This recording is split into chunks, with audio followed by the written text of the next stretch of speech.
We are now live with Heather O'Reilly, former UNC women's soccer player, former U.S. national team player. So we just wanted to check in with you and see what you're up to during this quarantine, and see all that's going on in your new life. I know that you're expecting in about a month, so that's exciting. Do you want to just walk us through what's been going on these past few weeks? Yeah, I mean, obviously we're all in like a really bizarro time right now, trying to figure out our individual lives and what this means for a lot of our teams that we're working with. From a UNC perspective, I'm a coach on the women's soccer team, and so our spring season was cut a little bit short. We were about 3 days away from heading to London on a spring break trip before it got kind of axed. But it was probably a good thing that we didn't go because it was right in the beginning of things getting a little bit stressful. So, we haven't had our normal training, but we've been able to chat once a week and keep tabs on the team and stuff like that. So yeah, I'm sure Anson's keeping things lighthearted too. He's always he is. I mean, it's interesting. Anybody that knows Anson knows that like he is very serious about some things. I mean, obviously he has had immense success like through his 40 years of coaching, and he takes some things very seriously, like your accountability and your character development, and he has book clubs and you better read your book, like things like that. But he also has like a long leash with his athletes in terms of like having them organize their own life and organize their own training. And so we give a lot of ideas, but really it's kind of up to the athletes to choose their journey and to reach their potential. And I think Anson, like, he just clearly doesn't want a lot of rules. He doesn't want like a lot of checking in. And I think that like freedom and that like empowerment is really good for the team. So it's been really cool for me to have a mentor like Anson, because I'm like a type A person that's like, okay, give me this workout. I want to accomplish this. What time should I get? But he has kind of influenced me to be a little bit more creative in my own thinking. And I think that helps you later in life because, clearly, like you guys talk a lot about here, like, when you're 24 or whatever, like nobody's telling you what to do and what to eat and how to be. So I think that his coaching actually leads to that. But besides that, like you said, I'm having a baby in like, okay, if it's on the right due date, like 45 days from now. That's exciting. Who's counting? Yes, I am. It's been interesting for me, obviously, as you can imagine, like being an athlete, being somebody that likes working out a lot or has been pretty intense in everything that I've done, like from a fitness perspective and things like that, to not be able to do as much. I mean, I'm still staying fit and going for jogs. I think you can call them jogs, but they're like so slow, like snail pace. Yeah. I mean, training's hard when you're pregnant already, but training while in quarantine is probably even tougher. Have you been like working out at home? If I was with other people, certainly it would be like I would have that like support system and encouragement, and maybe like work out with other pregnant ladies and pregnant athletes. Like I have a lot of friends right now that actually are pregnant. It's interesting, and all the students will see here. It's like, okay, now it's like all your friend groups like in college, and then your friend group will start getting like married, and then your friend group will start having kids. So it's the progression. It's interesting how like I have like a bunch of friends right now that are also in this time of our lives together. So we're trying to stay sane. I mean, I think that it's been actually okay for me because it actually forces me to take it down a notch, like quarantine in general. I'm not finding myself like super busy. Like I would feel the need to be if this wasn't going on. So I feel like I'm getting like proper sleep and rest and just like getting the nursery ready and things like that.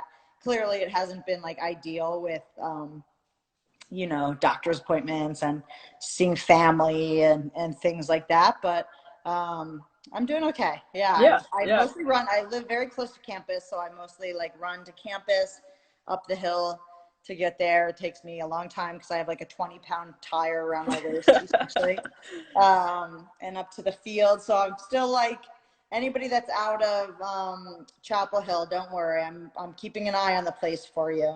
Yeah, it's a Um, beautiful place to be quarantined too, I'm sure. yeah, It's yeah. So wishing it's I was been there. good. Yeah, an interesting time of life, no doubt. But it is Yeah. for so many people right Yeah, so is that nursery going to be Carolina Blue? now. There is a lot of Carolina Blue in my house. The little guy has no, there's no doubt he's going to be a Tar Heel. Yeah, that's I good. think Good. though I have to like ease up on it a little bit because I have to like make it seem like it's his choice. Because clearly, as we all know, if your parents try to like have you do something, you're gonna want to rebel. So I'm gonna Oh yeah, keep yeah. that in mind. Yeah. So obviously right now this is like such a tough type time for a lot of spring athletes, especially, and athletes in general. We're not playing or doing anything. And so how do you kind of separate your athlete identity from your personal identity and just like kind of going with this time of like uncertainty in sport? Like we're not playing sports right now, but still kind of like moving on with our lives. Like what advice do you have for athletes?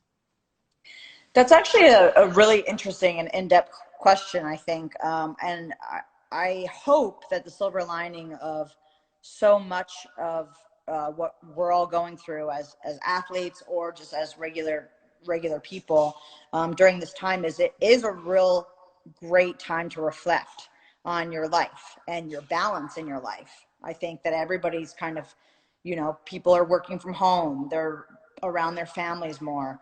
They're actually taking care of themselves in terms of like from a wellness perspective. So I think that, you know, I just think that like with time, like we might never get back like this amount of free time. Mm-hmm. And I encourage everybody, whether you're a student or not, to really take advantage of this time. You don't want to look back and be like, what did you do during quarantine? It's like, I watched like ridiculous number of series on Netflix. Although Tiger King was hilarious, we could talk about. Yeah, yeah. And clearly Top you three need to do Netflix shows some you things watched to in just quarantine so far. What are the what. top three? Top three Oh, shows you've watched so far. well, I've only really just watched Tiger King, to be Yeah. honest. Isn't that's 3 or 4 parts, right? Yeah. Yeah. So there's your top three. Yeah. Yeah. I don't watch it like a ton of TV, but like I've gotten sucked into some things. I'm Yeah. definitely watching the Jordan series. That's pretty sweet. Oh, Last Dance. Yeah. Yeah. Yeah. That's like must see TV. But yeah, like I was saying, like I think that like sometimes it's really important to just unplug and like not be too thoughtful or introspective, but there's some times for that as well. And I think that this will kind of force people to kind of um, evaluate maybe like what does inspire me, what does make me happy, how do I want to spend my time. Nobody's telling me what to do, so what is my heart pulling me to do? Mm-hmm. So I encourage everybody to kind of like listen to themselves during this time. And one exercise that like it would be hard to like visualize it, but I think that you guys can, is to kind of think of your life as like a pie chart, and you know, cut up all the different segments of how you spend your time. Like you're an athlete, you're a student, you're a daughter, you're maybe some of you are aunts or uncles, you're a friend, all the different things that you're part of, organizations, things like that.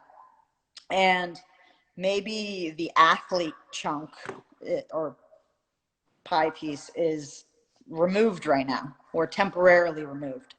And instead of thinking of it as like you're lesser, like there's this huge part of you is gone, you just have to think of it like you're not going anywhere. Like your pie is still intact. It's just that like the other things will take up more of that space.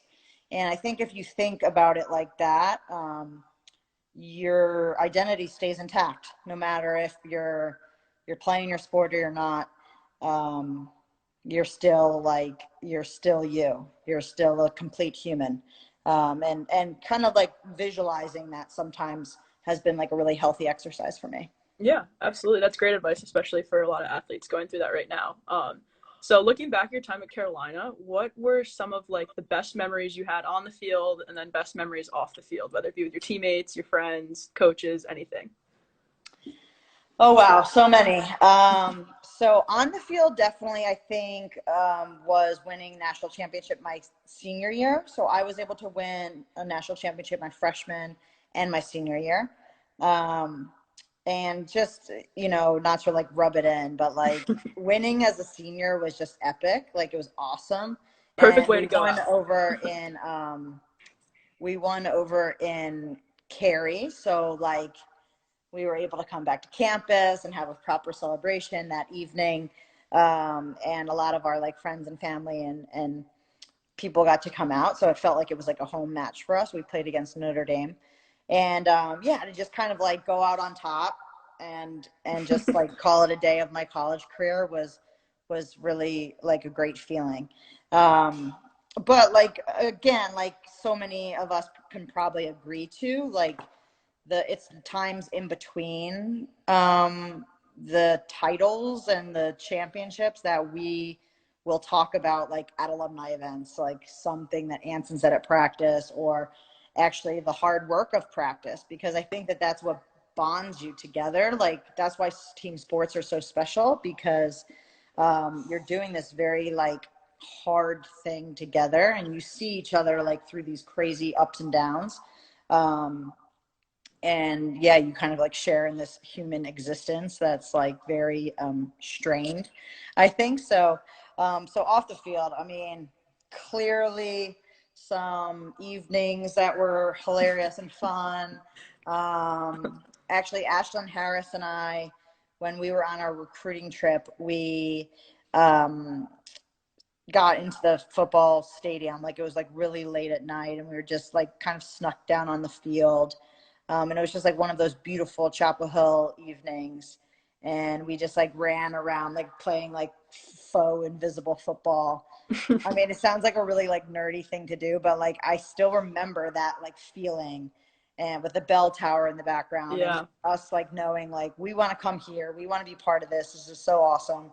Mhm. So that was a memory that I have clearly. Yeah, the nostalgia of all that and being in Keenan and everything. Yeah, that's great. So you're working with Anson Dorrance again. That's awesome. We've actually did a couple episodes with Anson back a couple weeks ago, and so you're back on the staff, back on the team. So how's that been so far? Your first season under your belt. So how has it been working with Anson again? I know he's an incredible human being in terms of like character development and everything he talks about off the field. If you want to just talk about that a little bit.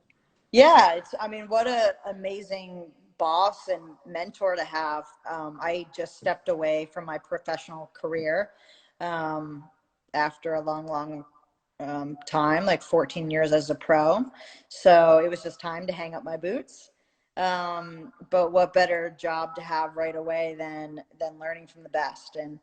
And for people that are in the soccer world, especially in the U.S., know the name Anson Dorrance, but maybe not everybody does. Anson is basically he's one of the originals of American soccer. He in the like 70s started the UNC program, and he's been here for 40 years. Won like 22 national champ. Like he's just absolutely killed it. But a lot of people don't realize that Anson actually essentially started the national team program as well. Like he won the 91 World Cup with the US team, which was the first World Cup. He is the one that like Mia Hamm credits to sort of being a father figure in her life and guiding her through her rocket ship career. And I think those early things that Anson instilled in in the U.S. team and and UNC mentality kind of cross together. There's no separating them. So, when you look and you see players like Tobin Heath now, you know that they're Tar Heels. So, like, yeah, you're proud. But even players like Abby Wambach, even players like Alex Morgan or Megan Rapinoe, like they are touched by Anson Dorrance because of the way that he's built this foundation of mentality that's kind of resonated through the U.S. program for like decades. So we owe a lot to him. He's always entertaining. He's always got a story. But there's no question that he's a genius at what he does. And Yeah. it's been a lot of fun just kind of working alongside of. And this season was a little bit disjointed for me because I was wrapping up my professional career at the same time. So I was like not able to go to a lot of away games and things like that. But I'm looking forward to the fall. Hopefully everything's on schedule, to really kind of dig in and be present and be the best coach that I can be for the players. Yeah, that's awesome. I'm sure they love having you around. That's for sure. So yeah, talking back a little bit about your time with the Courage, how was it kind of transitioning out of your professional career and into like kind of post-career life? And now that you're coaching and everything, so how has that been? You're doing broadcast, which is awesome. So like, how have you kind of just like hung the boots up and moved on?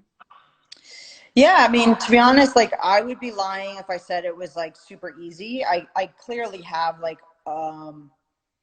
a lot of opportunities like to do some really great things. You mentioned coaching, the broadcast work. I graduated from the University of North Carolina. I knew this day was coming. I felt like I prepared well in terms of a transition kind of plan. But at the end of the day, it's still difficult. This is something that I did for a long time. I was always part of teams since I was like a little girl. Always playing soccer, always feeling like validated through the sport. So just like you guys probably talk about a lot at UNCUT is like is being sure of yourself outside your sport. So yeah, last season there was a lot of tears, like when I told the team it was my last season, when I told my manager it was going to be my last season. It was certainly emotional, and they had like a nice sort of final game for me, and I am a big closure person. Like I need that, I think. And so it was really nice to have like a final match that I knew was my last match. And but it's hard, it really is. So if anybody right now is kind of struggling with that, especially with this time of a bit of uncertainty, or maybe your career ended earlier than you would have liked or without any closure, and if you feel like stressed about that, like you're not alone. It's not surprise. It would be kind of like bizarre if you're able to just like rip this band-aid off and move on in your life and not be like nostalgic and sad. That would kind of like make me think that like maybe you weren't like 100% invested like the whole time. So if you are kind of struggling with that, your end of your athletic career, it's very normal, and it takes some time and it takes some work, to be honest. It takes some digging in, to kind of set yourself up for the future. But again, like you mentioned, the future is bright. I'm excited about all these things that are kind of new chapters in my life. But yeah, it's like daunting, to think like, okay, I'm not like given my workouts anymore, or I'm not being told what to do and who, like what time to be there and what to eat. I mean, just like a lot of college athletes, have to kind of go through. I've been doing it. I'm 35 now, so it's just it continued on for even longer than college. Yeah, and I mean, you've definitely left a legacy, so nothing there. But yeah, so now talking a little bit about Carolina Coffee Shop, when did you take over Carolina Coffee Shop? 2 years ago? Yeah, 2.5 years ago, I think. Two and a Almost half three years now. ago, yeah. So that's been kind of your little baby now. So you want to just talk about some plans you have with that, and just kind of like what you've been doing with Carolina Coffee Shop? Yeah, anybody that's not familiar with UNC, Carolina Coffee Shop is the longest standing restaurant in Chapel Hill. It's been going since 1922, I believe. So we're coming on to our 100th anniversary. Big party And plan for that, probably. Yeah. oh yeah, yeah. Well, hopefully we're open by then. Yeah, so it was essentially going down. It was like going out of business, and it really made us sad. I mean, one, we love the university. So anything that's seen as like an icon, Mm. we tried to preserve. And two, like in a lot of towns across America, like Main Street, like independent shops have a hard time sometimes with like making ends meet and just surviving. So we just thought that it was like a worthy endeavor to put some effort and capital into. And it's a great location because it's very close to campus. It brings a lot of mix of community together, which was really important to us. It's not like just students. It's local people in the community, it's students, it's professors, and we just think that that's kind of what makes Chapel Hill so special. We wanted to keep it going. So yeah, it's going great. We're closed right now because of coronavirus, of course, but hoping to get started and have a great fall, and we're going to be so thrilled to see everybody again. Yeah, of course. I'm excited to be back there as well. So let's see. Going into some of the questions down here. So we have, what aspects of being an athlete has prepared you to be a small business owner? So I guess talking back with Carolina Coffee Shop, how you've kind of learned those skills in your sport and then take them over to your life after sport. Yeah. I think maybe just like problem solving and being like proactive. I think that being proactive is something that we learn so much in sport, like over and over and over again. You don't even know that you're doing it when you're an athlete. Like maybe you fail, you get back up, you do it again, or nobody's telling you to work out, you want to do it yourself, or you're creative with some ways to work out, like we're seeing today. Like a feeling of like empowerment and proactivity is something I think that like is like bred in athletes. Mm-hmm. So when you transition to like the restaurant or small business ownership, I think that proactiveness and drive and determination and competitiveness kind of translates. So like you say like, okay, what's the problem? How do we fix this? Like, let's get after it. Instead of taking like a passive approach to life and just saying like, oh, like, I don't know if this is going to work out, or I don't know what I want to do. We really kind of like saw a problem, saw a need, grabbed it and made a game plan of how we were going to fix it. So I think that's kind of how it helps. And of course, just like being a team player and knowing what our strengths are. I have a couple business owners with me, and like, you know, we all come from different walks of life, but we all bring certain things to the table, and just being able to like put your ego aside and work together, I think are all things that you learn through sport that maybe you don't even realize you're doing. Yeah, teamwork. It's all every realm of life for sure. Makes the dream work for sure. Absolutely. Let's see. We have some more in here. So, what was your favorite class at UNC, and what was your major? Interesting. My major was education, and specifically middle grade education. And my favorite class, I think, would probably be my education classes, just because I really, I don't know, I like working with kids. So my final semester was in the classroom work. I was a student teacher at Phillips Middle School, which is like a mile or two away from campus. I worked in a 7th grade social studies classroom. Did any of them know who you were? Did they I mean, watch they were women's so soccer? young at the time. They were like, you know, you're like awkward. That's why I love middle school. Like, it's just, they're so awkward.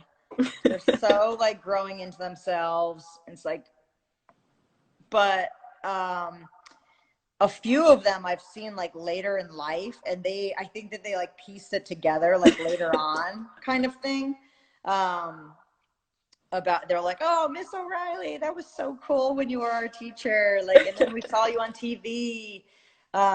So yeah, I think that they thought it was like kind of interesting at the time, but like as they got a little bit older, they thought it was even more cool. So that was probably my favorite experience, because I hadn't had like many jobs or internships before that because of my soccer playing. So it was like an opportunity for me to see like a whole different realm. And like I had to be there at 7:15 every day. Like it was like a lot of work. Yeah.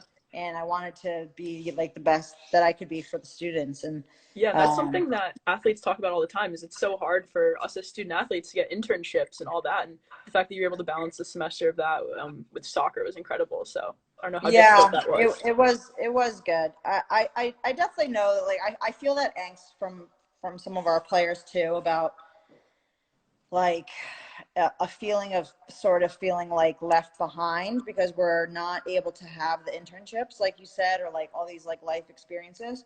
But I want to like ease that kind of anxiety for you guys, because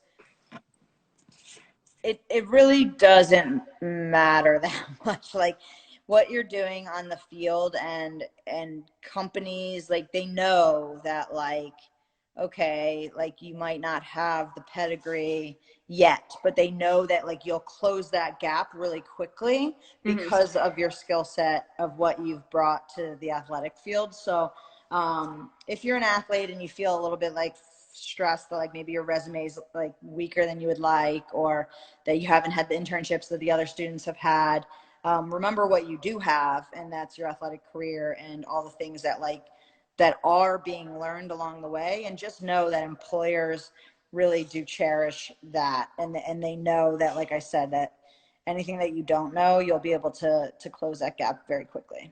Yeah, for sure, for sure. Okay, so I think we have a couple of the same questions going on in here. So I think it's 2 or 3 times. What is your favorite memory with the U.S. Women's National Team? Obviously, there's probably many. There's many medals won and World Cup in there, but what's your favorite? So after we won the World Cup in 2015, like, it was insane. Well, one, it was only up in Canada, so it was like kind of almost like felt like a home tournament, but without the pressure of having to host. So it was sort of perfect. And I think my favorite memory was like the aftermath of that, because in like one day of life, one 24-hour period, we had a ticker tape parade in New York City. We like spoke to Barack Obama on speakerphone like earlier in the day, and then at night we went on stage with Taylor Swift and like danced and sang like rock stars in MetLife Stadium, in like a sold out MetLife Stadium. Best 24 hours of your life, huh? Yeah, it definitely was. I say that my wedding day was like the best day ever, but like yeah, I hope your husband isn't watching this. Yeah. Yeah. Well, awesome. He already knows. Let's see. So I think we have 2 or 3 questions here about workouts, and especially asking, do you work out with Alex Morgan? Well, Alex is my good friend. Like, we stay in touch, especially right now because she's also having a baby. So we were just actually texting earlier today. Are they going to be like same day, same twins over here? Well, she's due like 2 days ago. So yeah, she'll have her baby like in the next week, no doubt. Wow. So and she's having a girl, so you know, maybe there'll be romance at some point in their lives. So yeah, I'm not working out with her right now because she lives in Florida, but yeah, we kind of keep tabs on each other. Get some Zoom workouts in, maybe. Yeah, we have. I haven't done like I feel like when I work out, I can't have a video situation. Like, I just get in the zone and do my workout, and then I come back to my phone. Yeah. So yeah, maybe that's a new frontier for me. That's awesome. Yeah, let's see. Okay. Any funny moments with the women's national team?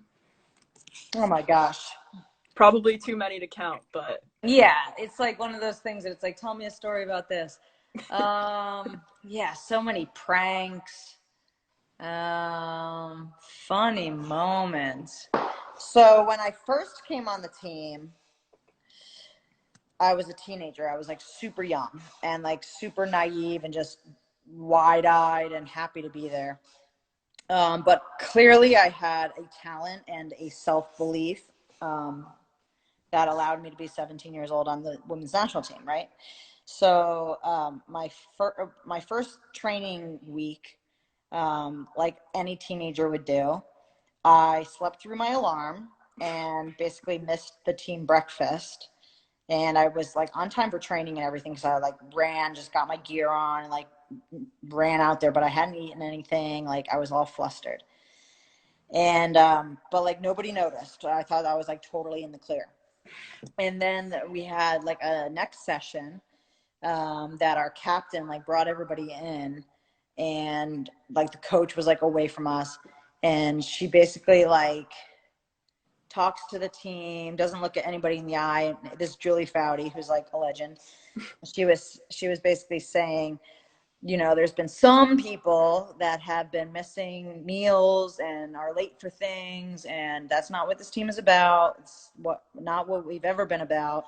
And so as a group, we feel like we need to pay the price for these mistakes. And so therefore we're going to all go on the end line and do some full field sprints.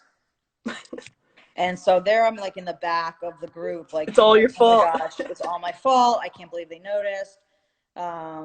This is terrible. But like also speed and like fitness and things like that were like my like bread and butter. So I was like, oh shoot, okay, I better just like crush these runs and like make up for my mistake. Else I'm like never getting called back. So we get on the line and the coach is on the other side of the field. She drops her hand, and like I come out like guns blazing, just like flying. And I like look to my left, look to my right, don't see anybody. I think that I'm like so far in front of like these women that like I can't even see, like I just feel so fast. And I get out to about 50 yards out before I realized that like they only took a few steps, like they ran like 5 or 6 yards maybe, and just watched me, basically keeled over, watched me run for like 50 more yards totally on my own, like a naive like kid. And it was all like just a prank, like a little trick to just kind of put their arm around me and be like, yeah, we know that you missed breakfast, like don't do that again. But like the hilarious part is that I ran so long, like they did not think that like I was gonna like run at all, like maybe like 10-15 yards before I like anybody would like turn around and be like, what are you guys doing, kind of thing, and get embarrassed. But the like audacity that I like just didn't care and thought that I was like clearly so far ahead of like these world-class athletes, I think that they also thought was hilarious, and something that they it has stuck with me for a long time. Yeah, put you in your place, huh? Definitely. It was like a perfect prank for a youngster. It was just kind of like, it wasn't mean, it wasn't bullying, it was just like, yeah, who do you think you are? They knew they could push Welcome. you there, I bet. Yeah, exactly. Okay, we have, what was your favorite part about playing overseas, and what did you learn from that experience? Oh man, I learned so much. I'm actually cleaning out my attic right now because why not? We have so much spring time. cleaning, spring quarantine cleaning. Exactly. Quarantine cleaning. And I've been going through a lot of my Arsenal gear and like keeping some and giving some away and all that kind of stuff. And so anybody that doesn't know, I played in London for a year and a half with Arsenal Football Club.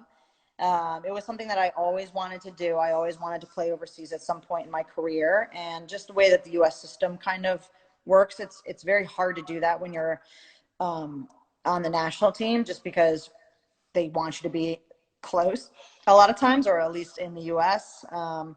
So I never really had the guts to go overseas until I had retired from international play, and it was kind of like icing on the cake. I wanted to go have this experience. So I went over to London, and I think that, like, you know, I learned so much. It was really fun for me to be able to like see the game from a different lens.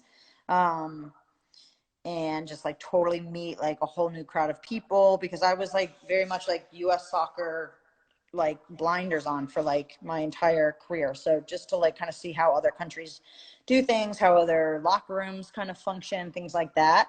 Like the one thing that I came away from is just like, okay, especially for America and like soccer, like I love the soccer culture in England. Like it was so cool. Just the fact of like getting on the train, going to the stadium, going to the game, people talking about soccer at the pubs. Like that was such a dream for me. But you counter that with like, there is some, like, I'm an American. Like, even though there might be like a lot of things that we disagree with, or like, you know, current climate is like pretty wild. I think that I came away with realizing how like American I am in terms of like a mentality and just like an aggressiveness and like a go-getter like attitude, a positive attitude, an optimistic attitude. So I think that I came back with a new appreciation of all the teams that I had been part of, and what we were able to accomplish, because I think when you're part of something for so long, you think like, well, this is just the way to behave. But when you're like put somewhere else, you realize, I think, just how special some of your environments have been. So I think that it was a really good thing from my perspective that like, and coming back even to Carolina, like I could, I could live and work in a lot of different cities. I could live in London, I could live in New York or LA or whatever. But like, I choose to live here because this is my people. These are my people. Like, we're very like-minded in that way. And we value the same things, and that's like hard work, going after your dreams, and that like hard work is like actually fun. Like, it's not like a drag. Like, we actually like doing this in like a sick way. Like, we like competing, we like winning, we like striving for big things. And in England, or like, I don't want to be just like stereotypical, but it's not like seen as very cool to be like, yeah, I have big dreams and I'm going to go after them. Like, everybody kind of like almost downplays their ambitions, or maybe doesn't dream as big. But here we dream big and we're proud to say it. And for that, I feel like I learned a lot. Yeah, that's awesome. Awesome. Good experience overall. Okay, Very much. last question here in the chat. Best question. How's the pup? How's the pup? Oh, Frankie, she's such a queen. I wish she was out here. Yeah, we could get a little. She's been little so feature. great. Again, that was like a post-soccer professional playing kind of dream. Like, while I was playing professionally, it's just so hard because you travel so much that I never like wanted to bring a dog into the equation. But I knew once I hung up my boots that I wanted to get a dog. And she's been so great for me. One, during my pregnancy, it's just like nice to like have like a little buddy around. And two, during this quarantine time, it's just been like so nice to have a project. I mean, she's only 7 months old right now, so she's still like in prime time, like learning phase. So it's been really good to be able to like spend a lot of time with her. She's probably going to be like so sad when we get back to normal life and she's like, wait, where are you guys going? But she's so great. She's a yellow lab. I think that she's like so smart and so special, but I think that everybody says it about their cats. But we're excited that her and the little guy, the little boy in the way, that's June 12th is the due date, that they'll like grow up together. I always like was such a sucker for seeing those photos where like the baby and the dog are like curled up together. Oh yeah. So hopefully they will be best friends, which I think they will be. Well, we look forward to the pictures with the baby, the dog, and a little soccer ball, maybe. Yeah, exactly. Awesome. Yeah, well, thank you so much for joining us.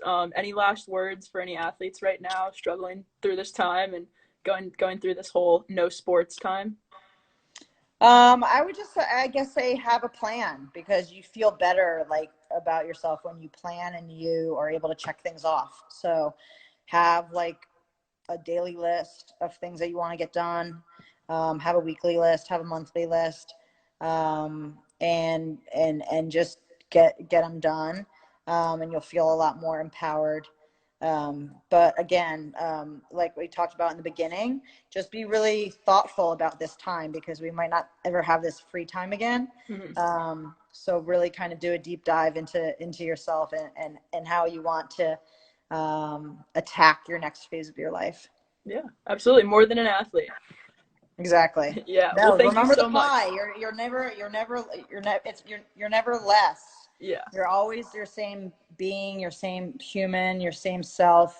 Those pieces will just adjust in different shapes. So, yeah, there's definitely way more than just being an athlete. And you guys all have really bright and exciting futures. Yeah, great. Well, thank you so much, Heather. I hope you have a good rest of your night, and good luck with the baby in a month and a half. Thank you. Great job, Jillian. And thanks everybody for joining into Uncut. Yeah, thank you so much. Stay safe. You as well. Yeah, bye. Bye.